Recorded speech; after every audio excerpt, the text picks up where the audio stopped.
15절로 24장 15절로 16절 말씀, 우리 2절 말씀을 함께 읽겠습니다. 시작. 그러므로 너희가 선지자 다니엘이 말한 바 멸망에 가증한 것이 거룩한 곳에 선 것을 보거든 읽는 자는 깨달을진저 그때 유대에 있는 자들은 산으로 도망할지니라. 아멘. 우리 집이 큰 집은 아닌데요, 30평대인데 아이들이 숨바꼭질을 하면서 이렇게 잘 놉니다. 저랑 아내랑 신방 가면 술래잡기 하고 재밌게 논다고 하더라고요. 이불 속에도 숨고 장롱 속에도 들어가고 이렇게 책상 밑에 이렇게 들어가면 잘 또 못 찾더라고요. 특히 이제 막내가 5살이니까 걔가 술래가 되면 잘 못 찾아요. 바로 이렇게 이불에 들어가 있는데도 얘가 막 헤매고 못 찾아요. 그러면 또 제가 아빠니까 또 막내가 또 못 찾으면 울거든요, 막. 그래서 안타까워서 제가 사인을 줍니다. 이렇게 눈짓으로 이렇게 사인을 줘요. 그럼 얘가 어리니까 이렇게 눈치를 못 채요. 어디 있지 어디 있지 그래요. 얘기하면 이제 얘네들이 들으니까 눈짓으로 막 이렇게 하다가 그 다음에 그래도 못 알아들으면 손으로 이렇게 해요. 이렇게. 근데 그래도 못 알아들어요. 너무 어려서. 그러면 답답하니까 막 울려고 하면 제가 저기 있어 저기 이렇게 하면은 그때 이제 캐치를 하고 이렇게 찾아요. 무슨 얘기를 하려고 하는 거냐면 아버지가 아들한테 사인을 준다라는 겁니다.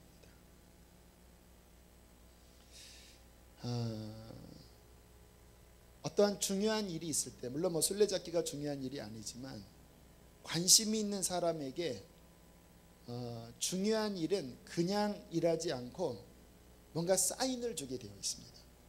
제 친구가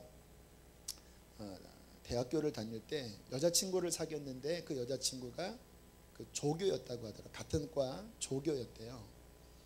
근데 이제 시험을 보면 제 친구가 그 시험을 못 풀고 이렇게 고개를 숙이면 그 여자친구 조교가 시험 감독으로 가끔 들어온대요. 그러면은 답답한지 이렇게 와서 이렇게 사인을 주고 간대요.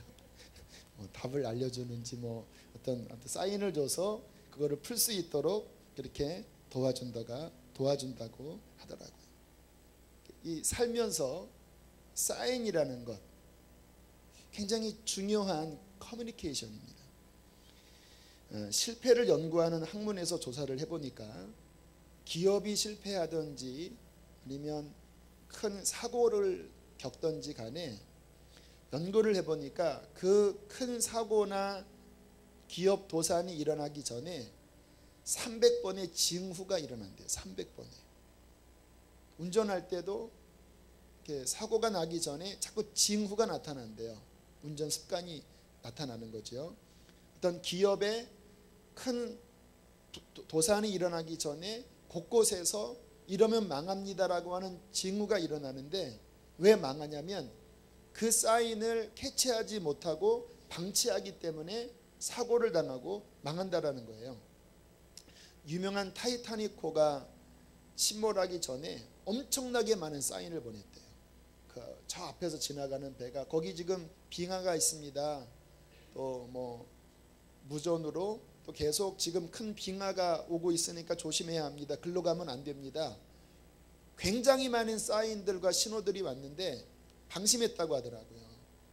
이 엄청나게 큰 배가 그 정도는 문제가 안 될 거예요. 그러다가 결국은 침몰하고 말았잖아요. 이것이 영적으로도 똑같습니다. 우리 하나님께서는 어떠한 중요한 일을 행하시기 전에 반드시 그 백성들에게 사인을 주시는 분이십니다. 예수님 초림하실 때 보세요. 그냥 안 오시잖아요. 하늘의 별을 통하여 동방박사들에게 사인 주시고 들의 천사들을 통하여 목자들에게 사인 주시고 예수님 사역 시작하실 때 못 알아볼까 봐 미리 세례 요한을 보내셔서 그 앞길을 미리 준비하시잖아요. 하나님의 섭리입니다. 그래서 아모스 성가에 보면 주 여호와께서 하나님이 행하시는 일을 그 종 선지자들에게 보이지 않고는 행하심이 없다. 먼저 반드시 사인을 보낸다라고 말씀을 하십니다. 이게 이제 개개인도 마찬가지인데요. 이게 영적으로 깨어 있으면 중요한 일을 하실 때 하나님이 꼭 미리 깨우십니다. 제가 지난 화요일 날 좀 일찍 깼습니다. 2시 한 반에 눈을 떴는데 잠이 안 오는 거예요. 정신이 그냥 똘망똘망해지니까 그 상태로 누우면 새벽 예배 시간 될 때까지 계속 이제 잡념만 하니까 안 되겠다. 그냥 일어나서 성경을 보든지 책을 봐야 되겠다. 그래서 2시 40분쯤 일어나서 성경책을 읽고 또 잔느기용의 그 성경책 주석을 이렇게 읽는 시간을 가졌습니다. 그리고 새벽 기도에 나와서 앞자리에서 기도를 하는데 지금 이제 우리 아버님이 이제 위독한 가운데 계셔서 아버님을 위해서 간절하게 기도를 드렸습니다. 주님께서 감사한 마음을 주시더라고요. 하나님께서 우리 아버지를 이 마지막에 이제 구원하시고 이렇게 은총을 부으시는구나. 그렇게 눈물도 나고 감격스럽고 그렇게 기도를 하다가 갑자기 마음속에 우리 아버님이 세례를 안 받으셨구나. 왜냐하면 몇 년 전에 제가 마당에서 이렇게 복음을 전했고 그 다음에는 이렇게 잘 끌어주는 상황이 아니고 그렇게 지나갔거든요. 그래서 세례를 그러면 늦기 전에 해야 되는데 좀 마음속에 막내 아들이 이렇게 머리에 이렇게 하기에는 왠지 좀 이렇게 아닌 것 같더라고요. 그래서 그럼 우리 어머님 다니는 교회 목사님한테 부탁을 해야 되나? 그러려면 또 이게 절차가 아무래도 이게 좀 늦어지면 아버님 또 그러다가 소천하시면 안 되는데 좀 이렇게 혼란스러웠습니다. 주님께 기도했습니다. 하나님, 제가 세례를 베풀기를 원하시면 사인을 좀 주십시오. 하나님께 맡길게요. 그리고 화요일 날 이제 1시 20분에 중환자실 면회 시간을 가기 위하여 사무실에 앉아 있는데 10시 한 20분인가 띠리릭 문자가 오더라고요. 누님한테 왔습니다. 세례 줘야 한대. 그 문자가 온 거예요. 뭐 저로서는 이거는 뭐 확실한 응답이잖아요.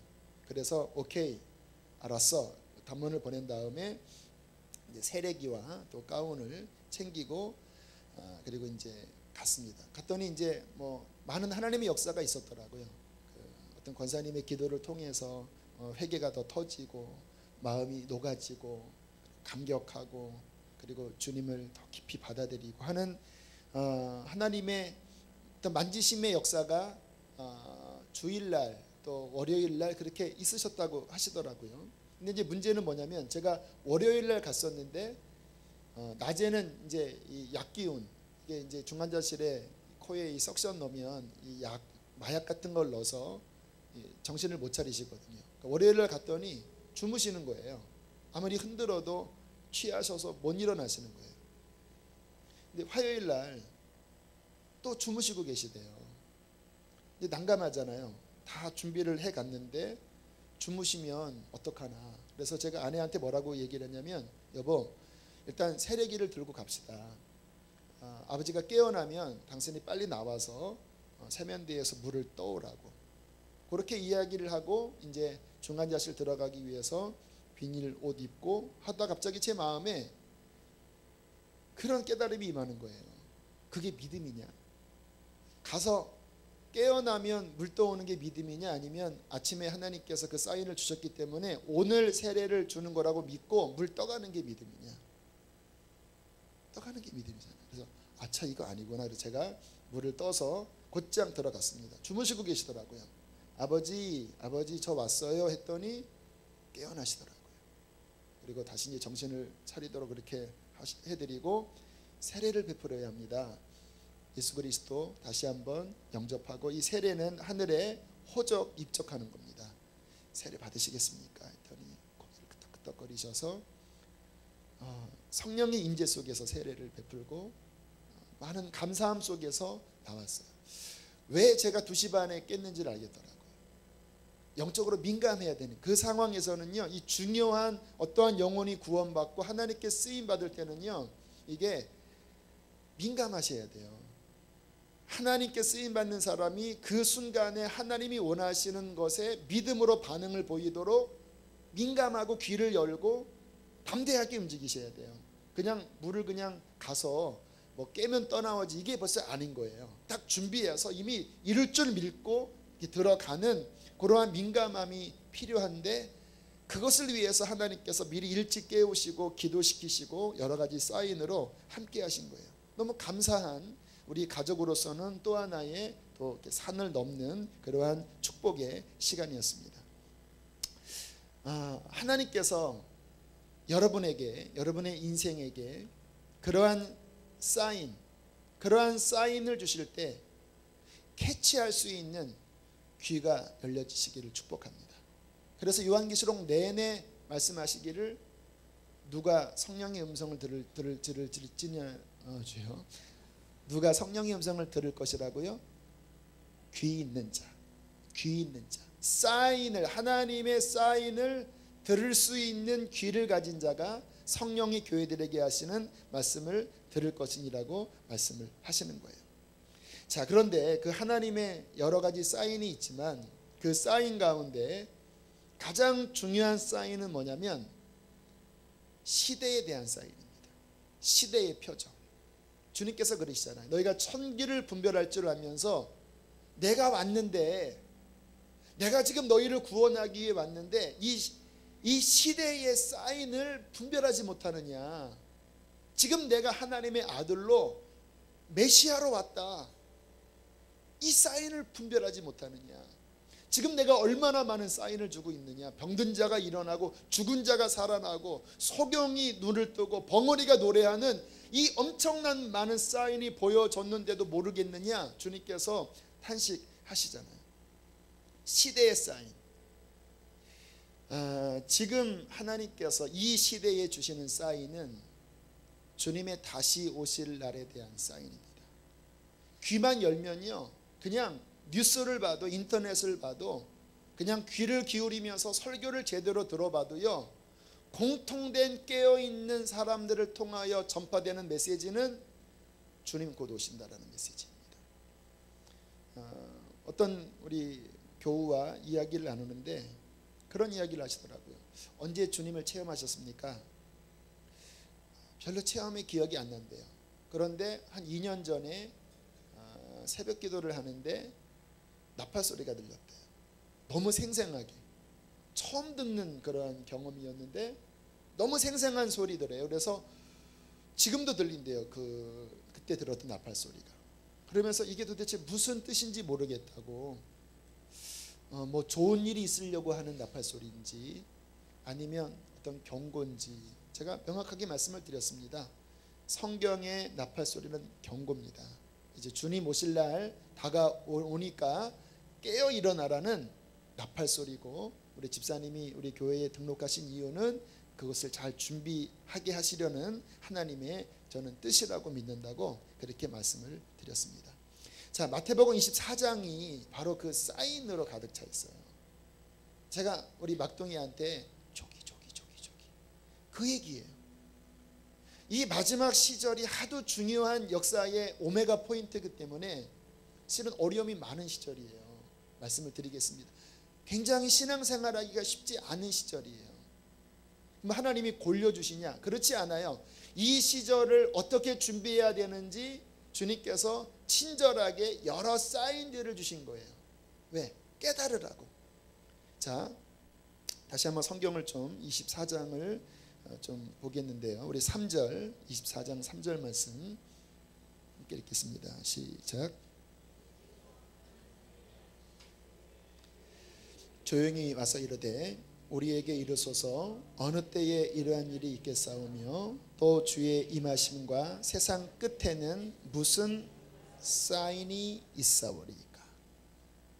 주님 오실 때 세상 끝날에는 어떠한 사인들이 있겠습니까?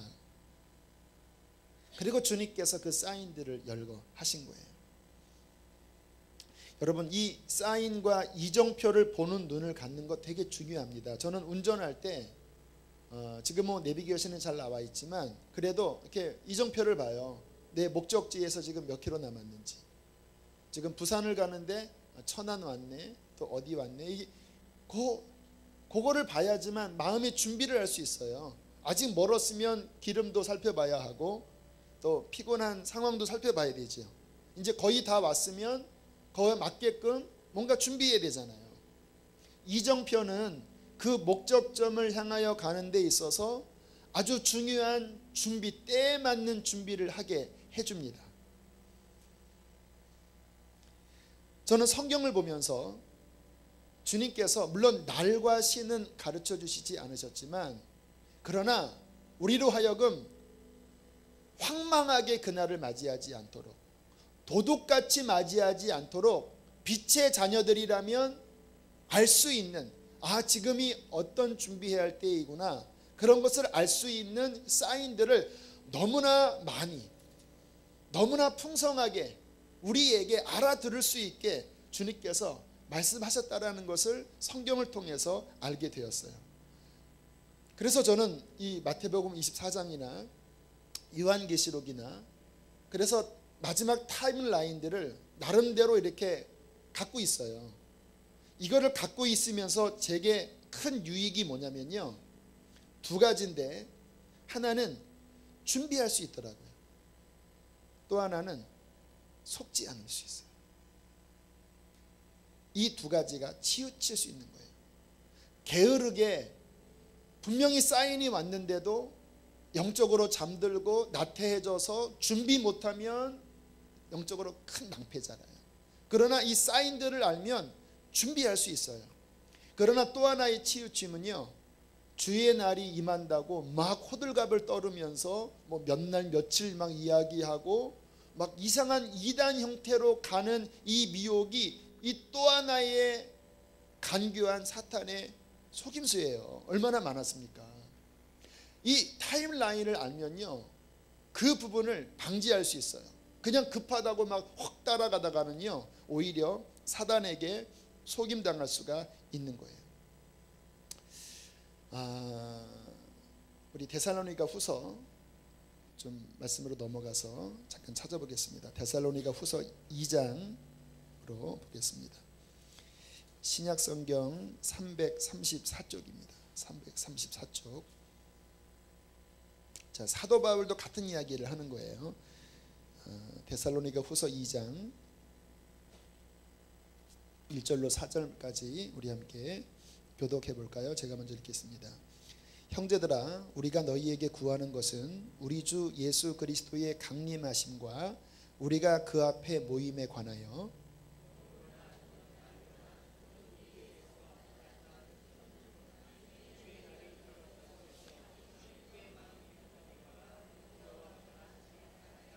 자, 이 데살로니가 전서에서는요, 주님 오실 날이 다가왔다라는 것을 강조해요. 그런데 그 편지를 받고 데살로니가 교인들이 두려워했습니다. 그리고 뭔가 영적으로 붕붕붕 떠버렸어요. 중심을 잡지 못했어요. 어떻게 준비할지 모르니까. 그리고 미혹이 될 우려가 있었어요. 그러니까 후서에서는 이렇게 이야기를 하는 거예요. 주의 날이 이르렀다고 하는 편지나 그런 예언을 받고 너희가 마음이 쉽게 흔들리거나 두려워하지 말아야 한다. 왜냐? 사인이 있다라는 거예요. 사인이. 이정표가 있다라는 거예요. 그러면서 바울이 3절에 이렇게 이야기합니다. 3절 4절 읽겠습니다. 시작. 누가 어떻게 하여도 너희가 미혹되지 말라. 먼저 배교하는 일이 있고 저 불법의 사람 곧 멸망의 아들이 나타나기 전에는 그날이 이르지 아니하리니 그는 대적하는 자라 신이라고 불리는 모든 것과 숭배함을 받는 것에 대항하여 그 위에 자기를 높이고 하나님의 성전에 앉아 자기를 하나님이라고 내세우느니라.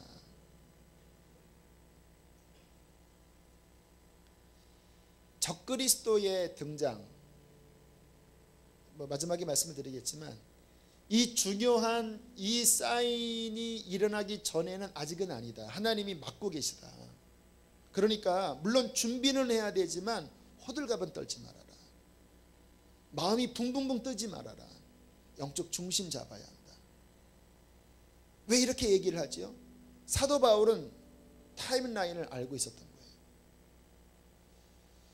그래서 우리들이 특별히 마태복음 24장을 통해서 어떠한 사인들이 있구나, 그리고 그 각각 사인마다 어떻게 준비를 해야 되는구나 라는 기준점을 찾는 것 굉장히 중요합니다. 오늘 그 말씀을 다 드릴 수는 없고요. 한번 연구해 보세요. 24장을 연구해 보시고 또 요한계시록 강의한 것, 제가 중요한 사인들을 이렇게 설교 중에 말씀드렸거든요. 이렇게 살펴보시면서 그런 부분들을 이렇게 딱 잡고 계셔야 합니다. 그래야지 잠들지도 않고, 그래야지 미혹되지 않을 수가 있는 거예요. 자, 조금 반복되지만 다시 마태복음 24장으로 넘어오셔서, 자, 어떠한 사인들이 있을까? 자, 첫 번째 일어나는 일은 지난번에 말씀을 드렸지만, 자, 4절, 24장 4절을 함께 보겠습니다. 시작. 예수께서 대답하여 이르시되 너희가 사람의 미혹을 받지 않도록 주의하라. 자, 미혹이 많아진다. 이게 이 마지막 시대의 가장 대표적인 사인이기도 하고, 우리한테 굉장히 어려움을 주는 일들이기도 합니다. 그래서 많이 말씀을 하셨어요. 앞으로 가면 갈수록 더 헷갈린 시절이 오게 될 것입니다. 헷갈려요. 왜? 여기서는 이 말하고 저기서는 저 말하니까. 이 교단에서는 이 말하고 저 교단에서는 저 말하고, 이 교회에서는 강대영 목사는 이렇게 얘기하고 저기에서 저 목사님은 또 반대 얘기를 하면서 이게 뭐가 뭔지 모르겠는 거예요. 뭐가 뭔지. 더군다나 기도하는 분들이 하나님께 받았다고 하면서 말을 해요. 근데 아닐 수 있어요. 기도하면서 받은 말인데 아닐 수 있어요. 그 느헤미야서에 보면요, 느헤미야가 마지막 그 성벽 공사를 이제 거의 완공했을 때 선지자 스마야와 여선지 노아다가 느헤미야에게 뭔가 이야기했습니다. 지금 적들이 쳐들어온다. 너 성전 안에 들어가서 숨어라. 그랬더니 느헤미야가 그 말 듣고, 나 숨지 않는다. 나 비굴하게 숨지 않는다. 죽으면 죽는다. 그렇게 말하다가 깨달았습니다. 미혹이구나.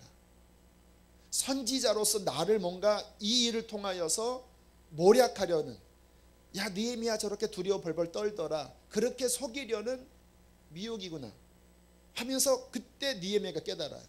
기도한다는 사람을 통해서 했던 말인데 결국은 적들의 뇌물을 받고 하는 속이는 말이었어요. 이 영적인 중요한 시기에는요, 진리도 역사하지만 그 진리를 혼미케 하려고 하는 악한 영의 이 거짓 공작들이 얼마나 많이 일어나는지 몰라요. 교계에서 유명한 목사님들이 별의별 논리를 다 가지고 제대로 믿는 사람들을 매도할 것입니다. 오늘 제가 메일을 통해서 신문을 봤는데, 기독교 신문을 봤는데, 지금 이제 WCC 총회가 초미의 관심이잖아요. 왜 보수 쪽에서 반대하냐면 WCC가 지향하고 있는 것이 반기독교적입니다. 물론 에큐메니칼이라고 하는 전체가 하나 되게 한다라고 하는 구호는 그럴듯해요. 통합되고 하나 되고 평화를 이루자. 그런데 진리는 그리스도 안에서만이 하나 되잖아요. 그렇죠. 그런데 이 에큐메니칼은 그게 아니라 불교 안에도 예수님이 계시고, 부처님도 예수님이고, 마호메트도 익명이 예수님이고, 산으로 올라가는 길은 여러 가지지만 꼭대기는 하나지 않냐. 그러니까 타종교를 이렇게 개종시키는 것을 에큐메니칼 이 WCC에서는 반대합니다. 전도 선교 반대해요. 왜? 그들도 잘 믿는 신을 왜 그러느냐. 이러한 위주고, 또 하나는 동성연애 그냥 인정해 주자. 그거 가지고 뭐 성경에서 자꾸 그렇게 해서 그분들 부담 주지 말자. 이러한 강령들이 거기 핵심이거든요. 근데 이제 우리나라에서 그 총회를 한다고 하니까 보수 진영 측에서는 안 된다. 절대 안 된다. 그렇게 하다가 이제 막 어려워지다가 뭐 이번 주에 이제 그래도 이제 워낙 세계적인 행사니까 보수 측에서 그다음에 그쪽 진보 측에서 서로 모여서 공동 합의문을 만들었는데, 그래도 이제 보수 측에서는 포기할 수 없으니까 지금 제가 말한 두 가지, 동성애 반대를 우리는 반대한다. 그리고 개종하는 거에 대하여 하지 말라고 한 그것을 우리 반대한다. 헷갈리죠. 아무튼 거기서 말하는 걸 반대한다. 그러니까 전도하는 걸 우리 허락한다. 이렇게 해서 쭉 공동 합의문을 사인을 했대요. 그것 해놓고요, 이 진보 측에서는요 멘붕이 벌어졌다. 멘붕. 어떻게 그따위 문서에 총무인 네가 사인을 할 수 있냐? 이거는 에큐메니칼 정신에 위배한 것 아니냐? 어떻게 전도를 해야 된다라고 하는 거기에 사인했느냐? 어떻게 동성애를 반대한다라고 하는 거기에 어떻게 사인했느냐? 그러면서 난리 났대요. 그래서 결국은 그건 합의문은 찢어야 된다. 헷갈리시죠? 헷갈린 시절이에요. 그러면 전도 맞나? 안 하는 거 맞나? 동성애 그냥 허락하는 거 맞나? 이런 시절이 온다라니까요. 지금 뭐 이러한 이슈야 뭐 우리가 진리를 알면 명확해지지만 666 같은 거 가지고 이게 진짜냐 아니냐 막 하고 적그리스도가 등장할 때 뭐 이게 기냐 아니냐 하면서 막 서로 막 이론을 막 내기 시작하면요, 이게 정말 진리 위에 서 있지 않으면요 생명이 달린 문제인데 헷갈린 거예요. 왜? 서로 싸우는 거 보면 그냥 짜증나잖아요.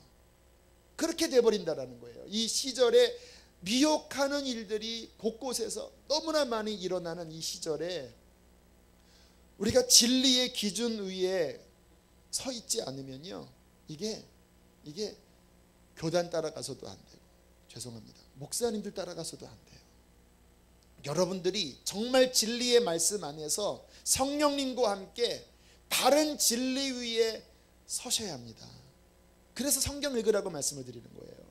성경을 여러분들이 뚫어지게 보면요 보여요.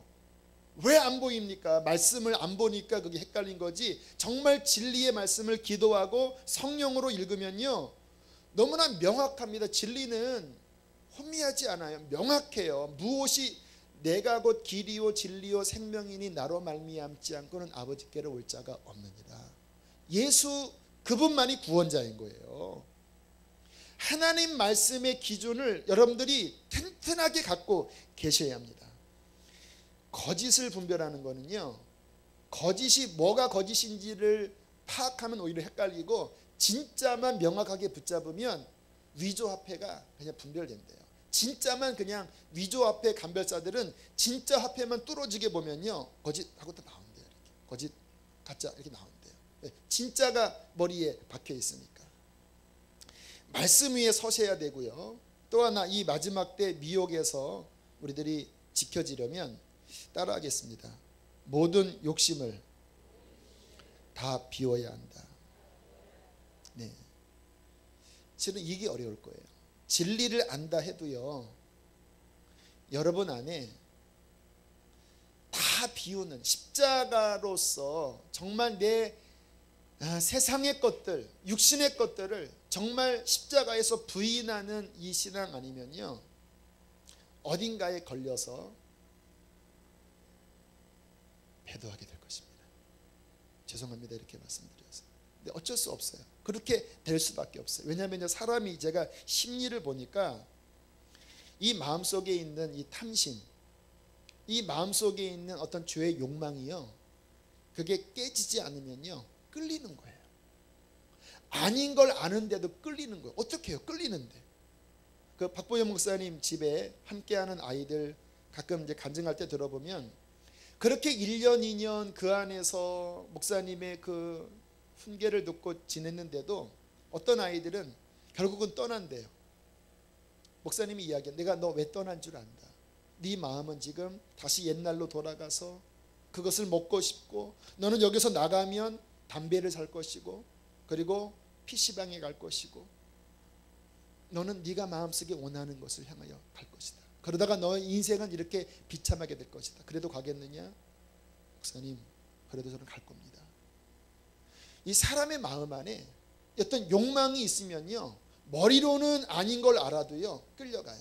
그래서 야고보서에 사람이 미혹을 받을 때 하나님이 시험한다고 말하지 말아라. 자기 속에 있는 욕심에 끌려 미혹되는 것이다. 욕심이 잉태한 즉 죄를 낳고 죄가 장성한 즉 사망을 낳느니라. 마음속에 비우셔야 합니다. 십자가로서 내 속에 있는 욕망들, 음란함들, 탐욕들 십자가에서 철저하게 깨뜨리셔야 돼요. 그리고 정말 내 마음이 주님 앞에 정결한 물처럼 깨끗한 그 정결함을 날마다 주님 앞에 지켜나가시는 게 이게 싸움이에요. 이게 싸움. 제가 주님을 만났을 때 저는 감사합니다. 왜냐하면 제가 뭐 그렇다고 충만한 경지의 신앙은 아니지만 주님이 저를 처음부터 바른 길을 내딛게 하셨어요. 왜냐하면 처음부터 회개를 많이 시키셨습니다. 제가 주로 구했던 기도가 맑은 영이었습니다. 하나님, 제게 맑은 영을 주십시오. 맑은 영을 주십시오. 그래서 힘들었습니다. 왜냐하면 맑은 영을 구한 다음에 뭔가 좀 혼탁하게 들어오면 이게 금방 느껴지는 거예요. 그러니까 힘들더라고요. 막 조금 막 실수해도 막 너무 힘들고, 좀 뭔가 이렇게 죄를 지어도 막 너무 양심의 갑자기 이게 와서 힘들었어요. 하지만 맑은 영을 유지하는 것, 거룩함을 지키는 게 지금에 와서 보니까 본질이었습니다. 그게 해결되지 않고 은사를 받고 그게 해결되지 않고 성공하잖아요. 망합니다. 은사를 받아도요, 이상한 쪽으로 가버리고, 은혜를 받아도 내 속에 그 깨어지지 않는 그 어떠한 욕심과 음란과 이런 것 때문에 나중에 가서 이게 이상하게 변질되는 사람들이 너무나 많은 걸 봤어요. 그래서 지금도 저는요, 우선은 거룩함입니다. 깨끗함을 지켜나가는 거예요. 내 마음속에 죄로 뭔가 끌려가는 것이 있지 않나. 여러분, 며칠만 정신 안 차려도요 올라와요. 언제 내 속에 그게 잉태됐는지 그게 올라오면 아닌 걸 아는데도 막 끌려가는 거예요. 그러면 또 주님 앞에 새벽에 가슴을 치고 보혈 앞에 회개하고 말씀 앞에 씻으면 그 마음이 씻어지면 또 유혹을 또 들받아요. 근데 조금 정신 못 차리면 또 그게 올라오는 거예요. 이거를 처리하지 않으면 넘어가는 거구나. 이게 욕심이 잉태한 즉 죄를 낳고 죄가 장성한 즉 사망을 낳는다. 여러분 마음속에 있는 욕망 말씀의 검으로 다 유산시키시기를 축복합니다. 십자가의 능력으로 다 비워지게 되기를 축복합니다. 자, 이런 미혹들이 일어날 때 진리 위에 서야 하고 모든 욕심을 비워야 된다는 것 기억하시고요. 두 번째입니다. 이제 다 서로 섞여서 연결될 텐데 그냥 알아서 들으시고요. 자연재해 증가입니다. 7절 8절 우리 함께 두 절을 읽겠습니다. 시작. 대적하여 일어나겠고 곳곳에 기근과 지진이 있으리니 이 모든 것은 재난의 시작이니라. 자, 이제 곳곳에서 막 쿵 하면서 지진이 일어나고요, 뻥 하면서 전쟁 터지고요, 막 곳곳에 난리의 소문들이 일어날 거예요. 그때 요동치지 마세요. 끝이 아닙니다. 시작일 뿐이에요. 이제 진통의 시작입니다. 주님의 나라 완성이 되는 그 앞 시점에서 이 지구가 진통하는 거예요. 그러한 뉴스를 들을 때마다 여러분들은 시작이다, 시작이다. IT, 칠레, 일본, 시작이다, 시작이다. 그렇게 분별을 하셔야 돼요. 자, 그런데 아까 미혹과 연결시켜서 자, 생각해 보면 막 그런 일들이 점점 많아지면요, 사람들이 불안해요. 그러니까 이 불안 심리 때문에 여기서 그리스도가 있다, 저기 그리스도가 있다 하면서 이단들이 막 그 틈을 노리면서 온다라는 거예요. 그때 막 정신이 없으니까 뭐가 뭔지 헷갈리다가 시험 오고, 그리고 그 미혹과 사탄의 공격 앞에 굉장히 많은 사람들이 우수수수 떨어질 거라는 거예요. 그래서 아까 읽은 그 데살로니가 후서 2장 1절 2절 3절 4절 보면요, 바울이 뭐라고 이야기하냐면 먼저 배도하는 일이 먼저 벌어진다.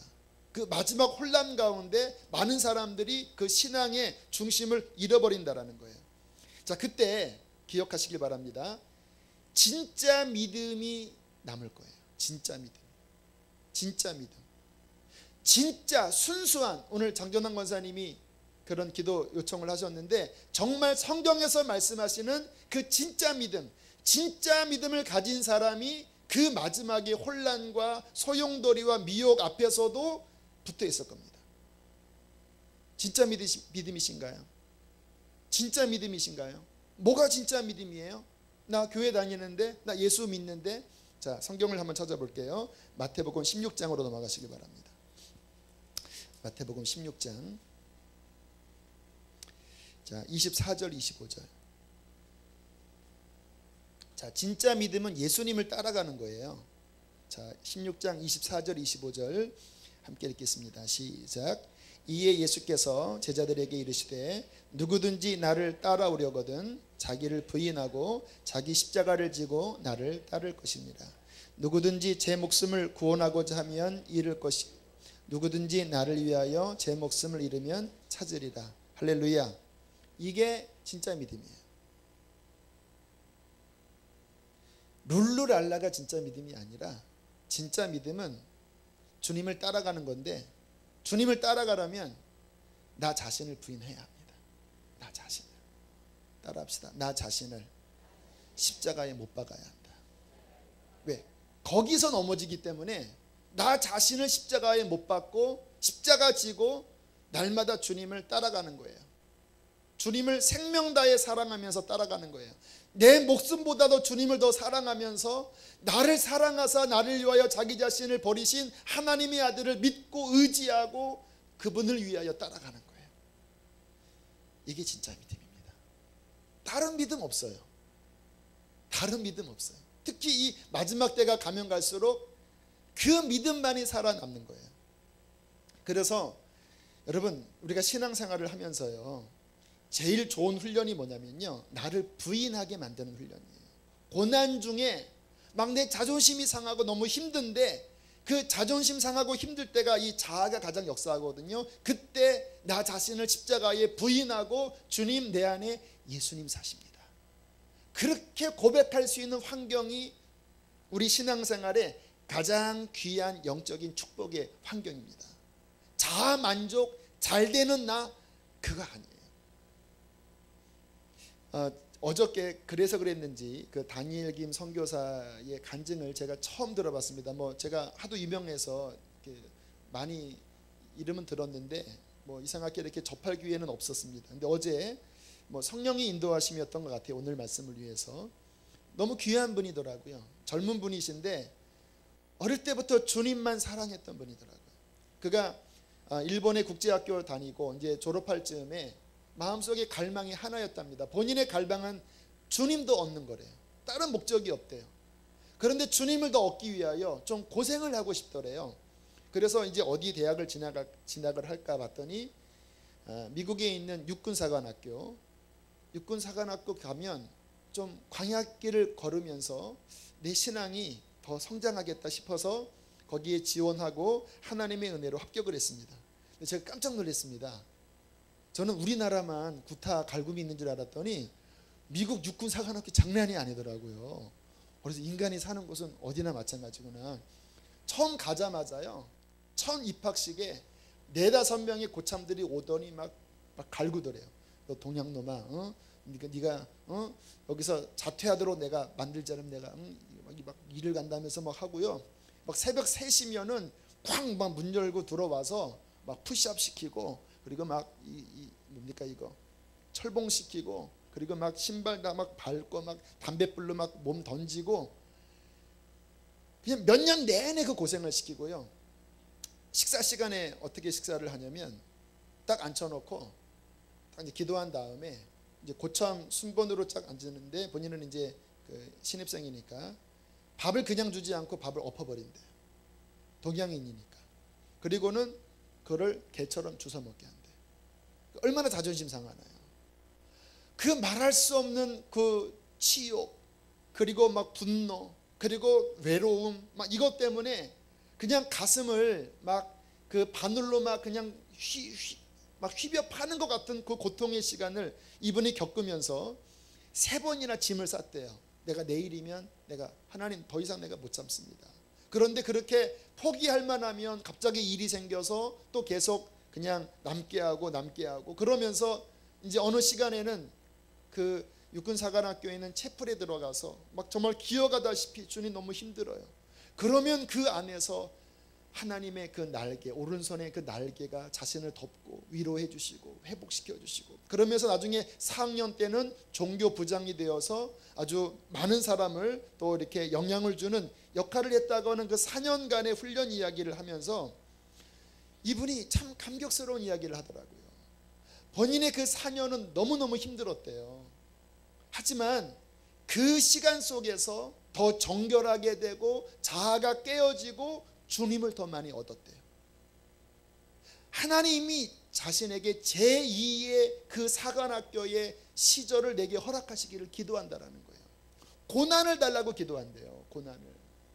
다시 한번 그것보다 더 힘든 고난을 내게 주셔서, 왜? 나의 목적은 하나입니다. 나를 부인하고 그리스도를 더 얻기를 원한다고. 그분 막 메시지가 뭐 거의 진짜 저랑 비슷해요. 마지막 때를 준비해야 된다. 앞으로 오는 시절은 환란이 올 것이다. 준비해야 된다. 하나님께서 이 시대에 정말 깨어있는 분에게 주시는 메시지가 동일하구나. 진짜 신앙은요, 나 자신을 부인하는 쪽으로 가셔야 합니다. 나 자신이 부인되어야지만 그 다음에 내 안에 예수님이 역사하실 거예요. 앞으로 다가오는 시절은요, 나를 놔두면요 감당 못해요. 앞으로 오는 이러한 일들은요, 이게 물질적으로 육신적으로 쉽지 않은 일들이 올 때에 나를 사랑해버리면, 이 자아를 붙잡으면요, 그 자아 때문에 결국은 주님을 놔요. 주님이 말씀하십니다. 나를 따라오려거든 날마다 제 십자가를 져야 되는데 목숨을, 나를 위하여 목숨을 버리는 자가 그날에 얻을 것이다. 문자적으로 이 말씀을 정말 내 마음속에 새기고 날마다 훈련하며 우리는 살아가야 합니다. 자, 왜 그러는가? 자, 이제 세 번째 오늘 본론의 사인을 다시 마태복음 24장으로 넘어가셔서, 자, 15절 16절 오늘 본문입니다. 마태복음 24장 15절 16절. 자, 함께 읽겠습니다. 자, 무슨 일이 일어나기 때문에 나를 부인해야 되는가? 있습니다. 시작. 그러므로 너희가 선지자 다니엘이 말한 바 멸망에 가증한 것이 거룩한 곳에 선 것을 보거든 읽는 자는 깨달을진저 그때에 유대에 있는 자들은 산으로 도망할지니라. 지금 누가 출현하는 것입니까? 적그리스도가 출현한다라는 거예요. 이 적그리스도의 출현이 마지막 사인인데요, 우리 크리스찬들에게는 가장 직접적인 역할을 해요. 왜냐하면 성경에 그 마지막 그 한 텀, 한 7년 텀, 뭐 또 몇 년 텀에 대하여 이상하게 많이 남아 있어요. 다니엘서에도 그 마지막 텀이 나오고, 오늘 마태복음 24장에서도 수천 년 기독교 역사 가운데 이 마지막 텀을 이야기하고요, 요한계시록도 그 마지막 텀에 대하여 굉장히 강조하거든요. 참 그 역사를 보면 그 시절을 살 사람들은 뭐 많지 않잖아요. 앞에 뭐 수천 년 다임이 그런 일 없었으니까. 그런데 왜 이 시절을 강조할까? 하나님의 계획에 그 역사의 오메가 포인트인 이 적그리스도가 등장할 이때에 일어날 일이 뭐냐면요, 다니엘서에서는 뭐라고 말씀하시냐면 한 때와 두 때와 반 때를 통하여 성도의 모든 권세가 깨어질 것이다. 성도들이 짓밟힐 것이다 라고 말하고요, 요한계시록 13장으로 넘어가면 똑같은 이야기를 해요. 그때 이 적그리스도가 짐승이라고 표현하는데 권능을 받아서, 성도를 이길 권능을 받아서 그 적그리스도가 성도들을 짓밟는다라는 거예요. 그때는 성도들이, 그가 가진 믿음은 오직 한 가지만으로서 승리합니다. 뭐냐면 일사각오로 죽기를 각오하고 내가 너한테 머리 안 숙인다. 네가 주는 표 받지 않는다. 나는 그리스도가 나의 왕이시다. 내가 이 십자가를 지고 내 생명보다도 주님을 나는 더 사랑한다. 그 믿음을 가진 자가 찬란하게 그 순교를 통하여서 이 마지막을 통과하게끔 하나님께서 계획을 해두셨어요. 그게 성경의 가르침이에요. 한번 보세요. 그래서 그 마지막 시절이 힘든 것을 알기 때문에 그러셨는지, 아니면 그것이 중요한 표준이기 때문에 그러신지, 막상 역사의 수천 년 역사 가운데 그 기간을 살 사람은 적음에도 불구하고 성경에 굉장히 많이 나와 있어요. 자, 오늘도 말씀을 보면요. 9절 한번 보세요. 9절. 자, 24장 9절 함께 읽겠습니다. 시작. 사람들이 너희를 환난에 넘겨주겠으며 너희를 죽이리니 너희가 내 이름 때문에 모든 민족에게 미움을 받으리라. 21절 22절 시작. 이는 그때에 큰 환난이 있겠습니다. 창세로부터 지금까지 이러한 환난이 없었고 후에도 없으리라.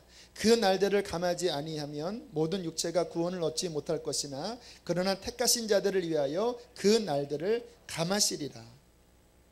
계속 주께서 우리에게 알려주시는 거예요.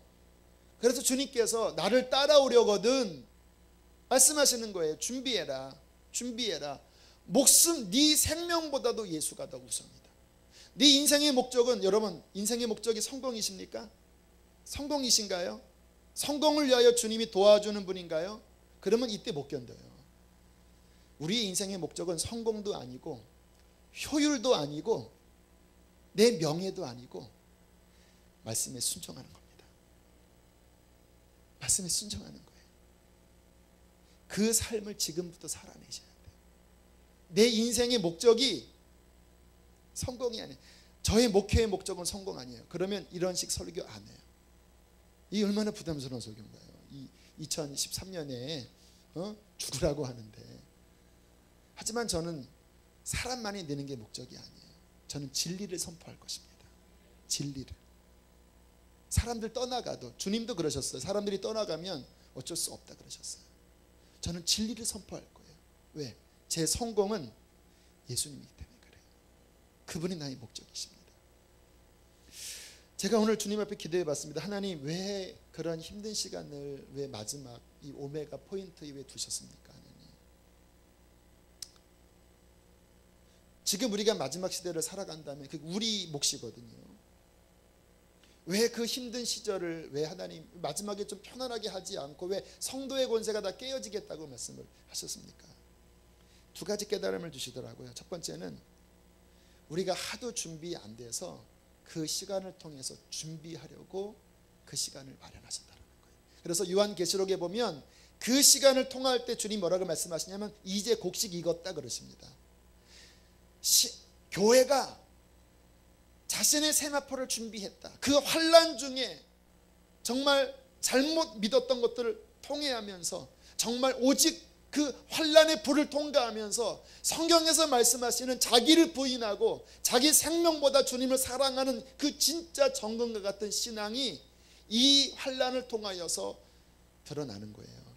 하나님의 사랑입니다. 하나님의 영원한 사랑이에요. 여러분 지금 혹시 고난 가운데 있는 분이 있으십니까?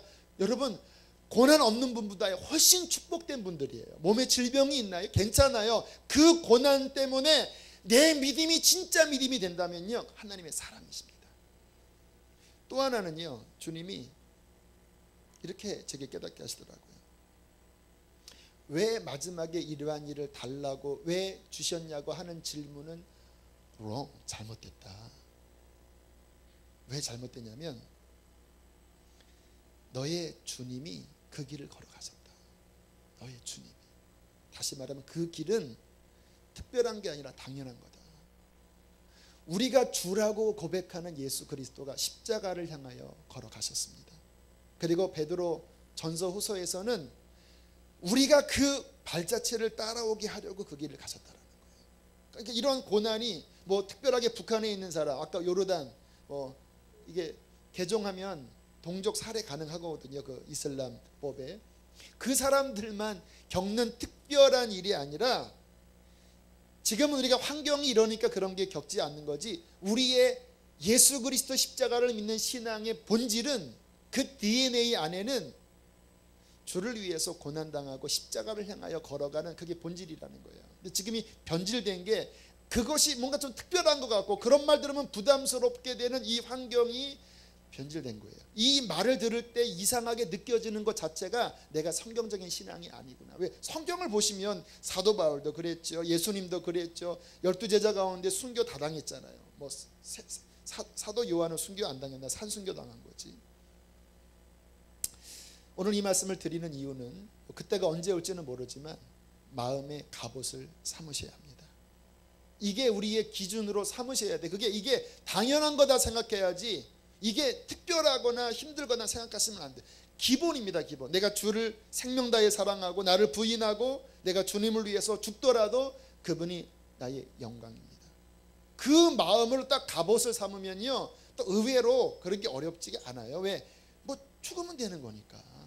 그렇잖아요. 뭐 목숨밖에 더 가져가겠습니까? 그런데 이러한 갑옷이 있지 않으면 그게 불안하고 두렵고 걱정되고 내가 이길 수 있을까? 그러다가 막 휘청거리는 거예요.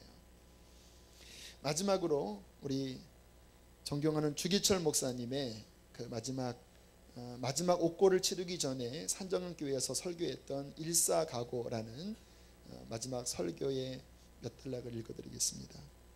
찬양단 앞으로 나와주시고요. 주님은 나를 위하여 십자가를 지셨습니다. 주님은 최후의 피 한 방울까지도 다 쏟으셨습니다. 주님은 이렇게 나 위하여 죽으셨거늘 내 어찌 죽음을 무서워하리요. 나는 일사각오와 다짐이 있을 뿐입니다. 사랑하는 교우 여러분, 그리스도인은 그리스도인답게 살고 죽어도 그리스도인답게 죽어야 합니다. 죽음이 두려워서 예수를 버리지 맙시다. 풀의 꽃같이 시들어 떨어질 목숨을 아끼다가 지옥에 떨어질까 두렵습니다. 더럽게 무릎을 꿇고 사는 것보다 차라리 죽고 또 죽어 주님을 향한 각오와 다짐과 정절을 지켜나갑시다. 다만 나에게는 일사각오의 결의가 있을 뿐입니다. 소나무는 죽기 전에 찍어야 시퍼렇고 백합화도 시들기 전에 떨어져야 향기롭습니다. 이 몸도 시들기 전에 주님 제단에 드려지기를 바랄 뿐입니다. 제가 98년도인가 그 주기철 목사님 전집을 읽을 때 그렇게 눈물이 났어요. 성령의 감동으로 그렇게 눈물이 났어요. 그냥 흘리는 눈물이 아니라 뭔가 감동으로 눈물을 흘렸습니다. 주기철 목사님 그 순교 전집을 보고 그때 제가 혹시 나도 그렇게 되려나 두렵더라고요.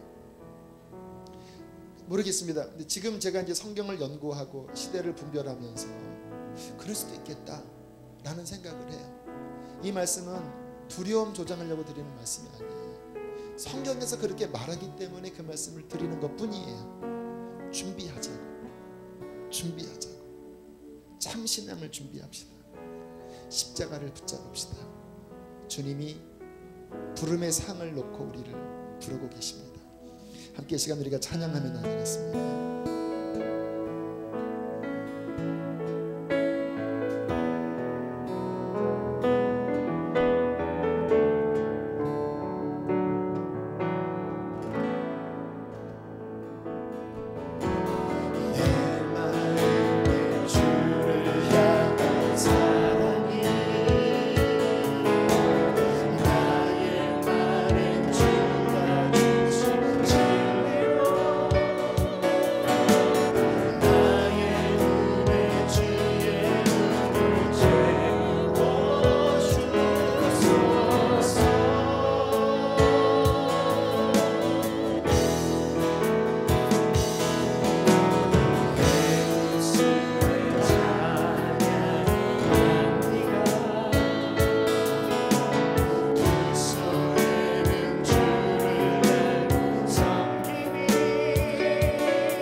우리가 주님 앞에 성령을 힘입어 기도하기를 원합니다. 주님, 그러한 믿음 내게 주십시오.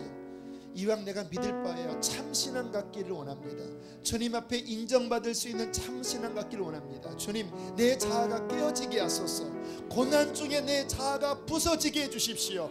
하나님, 내가 그리스도와 함께 십자가에 못 박혔습니다. 주님, 이제는 날마다 십자가를 지고 주님의 그 좁은 길을 따라갈 수 있는 참 믿음을 내게 허락하여 주시옵소서. 우리 주여 두 번 부르고 기도합시다.